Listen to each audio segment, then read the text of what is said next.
Nii, saate mängimine A-tuuris või õigemini tuur 3 kõlas A-tuuris.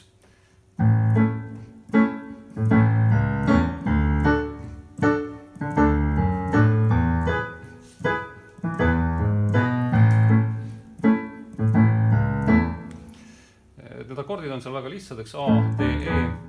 Nüüd korra lihtsalt Hendrikule veel meenutuseks, et kui sa pöörde otsid, et siis põhikuju puhul pane pöial A peale, D peale või E peale.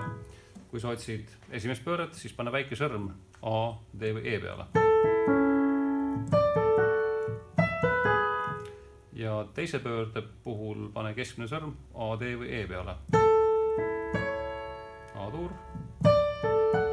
ja E-tuur.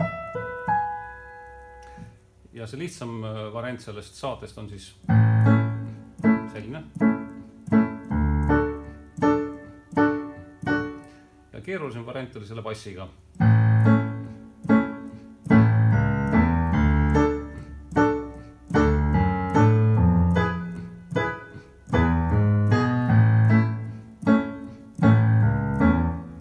Ja see on siis keerulisema variandi lihtsam versioon. Ja keerulisema variandi keerukam versioon oli selle Ghost Node'iga.